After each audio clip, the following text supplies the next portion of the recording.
28 जून को रायबरेली के शहर कोतवाली क्षेत्र के त्रिपुला चौराहे के पास मशहूर शायर मुनव्वर राणा के बेटे तबरेज राणा की कार पर बाइक सवार दो नकाबपोशों द्वारा फायरिंग मामले का आज पुलिस अधीक्षक ने खुलासा करते हुए 4 लोगों को हिरासत में ले लिया। उनके पास से वारदात में इस्तेमाल बाइक व असलहे व मोबाइल बरामद किए गए हैं। पुलिस अधीक्षक ने मीडिया को बताया कि तबरेज राणा ने अपने चाचाओं से चल रहे संपत्ति विवाद में उन्हें फंसाने के लिए खुद ही इसकी प्लानिंग की थी। फिलहाल अभी तबरेज फरार है और उसकी तलाश की जा रही है। खाकी की निगहबानी में मौजूद ये चारों युवक हलीम, सुल्तान, सत्येंद्र व शुभम हैं। सत्येंद्र व शुभम ने 28 जून की शाम को त्रिपुला चौराहे के पास संचालित पेट्रोल पंप से बाहर निकल रही एक कार पर फायरिंग की और बाइक से मौके से फरार हो गए। वो कार देश व विदेश के मशहूर शायर मुनव्वर राणा के पुत्र तबरेज राणा की थी और वो उसमें मौजूद थे। फायरिंग के बाद उन्होंने इनकी सूचना तत्काल पुलिस को दी। सूचना पर पहुंची पुलिस ने मामले की पड़ताल शुरू की। वहीं तबरेज ने मामले में अपने चाचा व चचेरे भाइयों पर हमला कराने का आरोप लगाते हुए तहरीर दी। मामला हाई प्रोफाइल जानकर पुलिस अधीक्षक ने कोतवाली पुलिस के साथ ही एसओजी टीम को इसका जल्द खुलासा करने का निर्देश दिया। दोनों टीमों ने सीसीटीवी फुटेज व जिले के अपराधियों के मामले की पूछताछ की तो शक की सुई तबरेज की ओर घूमी और पुलिस ने 4 युवकों को गिरफ्तार कर लिया। और जब उनसे कड़ाई से पूछताछ की गई तो उन्होंने बताया कि तबरेज ने ही अपने चाचा व उनके बेटों को फंसाने व मीडिया कवरेज व सरकारी सुरक्षा पाने के लिए इस पूरे मामले का प्लान बनाया और उसने इस घटना को अंजाम दिलाया। पुलिस ने आरोपियों के पास से अवैध असलहे व घटना में प्रयुक्त बाइक बरामद कर ली।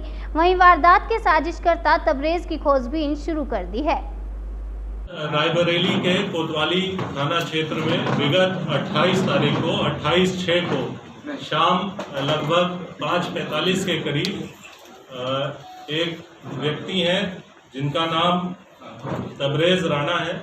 उनके द्वारा ये सूचना दी गई थी, 112 नंबर पे ये सूचना दी गई थी कि 2 लोग जो कि बाइक सवार थे आए और उनकी गाड़ी पर जानलेवा उन पर हमला करके गए, जो कि गोली उनके गाड़ी पर लगी थी और वो लोग फिर वहाँ से फरार हो गए। उस तहरीर में उन्होंने ये भी लिख के दिया था कि वो एक और अन्य व्यक्ति के साथ अपने गाड़ी में बैठे हुए थे और पेट्रोल भराने उस पेट्रोल पंप पर गए थे, जिसके दौरान ये घटना हुई।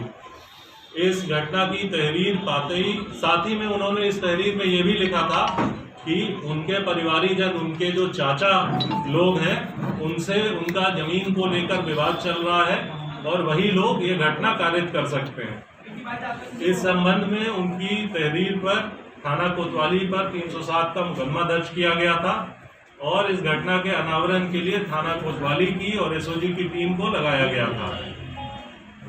घटना का अनावरण करने के लिए आसपास के कई सीसीटीवी फुटेज चेक किए गए, कई अपराधियों से पूछताछ की गई, कई अन्य लोगों से पूछताछ की गई जो कि वहां चक्षुदर्शी थे। सबसे पहले जहां पे घटना हुई थी वहां का सीसीटीवी फुटेज प्राप्त हुआ, जिसको देखने से यह मालूम चला कि जब यह घटना हुई तो जो गाड़ी तबरेज राणा चला रहे थे उस गाड़ी को पेट्रोल भराने के लिए पेट्रोल पंप के अंदर नहीं ले गया था और बाहर ही सड़क के पास खड़ी कर दी गई थी और वो वहाँ पे रुक गए थे। साथ ही साथ ये जो एफआईआर में बताया गया था कि एक अन्य व्यक्ति उनके साथ था, तो अन्य व्यक्ति भी कोई उनके साथ उस सीसीटीवी फुटेज में नहीं दिखा। इस फुटेज का परीक्षण करने पे ये भी मालूम चला कि 2 मोटरसाइकिल सवार व्यक्ति जो आए हैं वो पहले इनकी तरफ से आए और फिर इनकी गाड़ी का गोल चक्कर लगा के दूसरे साइड गए जहां कोई नहीं बैठा हुआ था और वहां गाड़ी के दरवाजे पर एक ऐसे एंगल से जो कि बिल्कुल सुरक्षित है उस तरीके से गोली चलाए और फिर वहां से भाग गए। ये पूरी की पूरी घटना सीसीटीवी में कैद है और वहां मौके से जो खोखा मिला था उसको सुरक्षित कर लिया गया और उसे विधि विज्ञान प्रयोगशाला जांच के लिए भेजा गया। साथ ही साथ इसमें और जब तफ्तीश की गई तो ये पाया गया कि तबरेज जब जनपद रायबरेली में आए थे तो एक होटल में यहाँ रुके हुए थे। उस होटल में उनसे कुछ लोग मिलने आए थे उस फुटेज के आधार पे उन लोगों से जब पूछताछ की गई तो उसमें 2 व्यक्तियों का नाम आया, हलीम और सुल्तान। हलीम और सुल्तान से जब पूछताछ की गई तो उन्होंने पूरी घटना बताई। उनके द्वारा यह बताया गया कि तबरेज़ का विवाद इनके चाचाओं से भूमि को लेकर चल रहा था। फरवरी 2021 में इन्होंने अपनी कुछ पैतृक संपत्ति बेच दी थी और वह संपत्ति जो इनके द्वारा बेची गई थी वो इनका जितना हक था, इनका जितना हिस्सा था, उससे अधिक बेच दी गई थी। ये बात जब इनके चाचाओं को पता चला तो उनके द्वारा ऐतराज़ किया गया और साथ ही साथ ये रजिस्ट्री फलीभूत ना हो पाए इसके लिए एप्लीकेशन भी दिया गया था। इसी क्रम में और पूछताछ और जानकारी की गई, तब ये बात संज्ञान में आई कि तबरेज़ ने हलीम को ये कहा था कि यदि मुझ पर फायरिंग हो जाती है तो एक तो मेरे चाचा लोग जो इस ज़मीन को लेकर विवाद कर रहे हैं वो लोग पीछे हट जाएंगे, और साथ ही साथ उसने ये भी बताया था कि उसे तिलोई से चुनाव लड़ना है, जिसके लिए उसे टीआरपी भी मिल जाएगी और सुरक्षा भी मिल जाएगी। हलीम जो कि तबरेज़ का साथी है, जिसने कि इस घटना की पूरी प्लानिंग में उसका साथ दिया, वह यहाँ जनपद रायबरेली में होर्डिंग्स लगाने का काम करता है।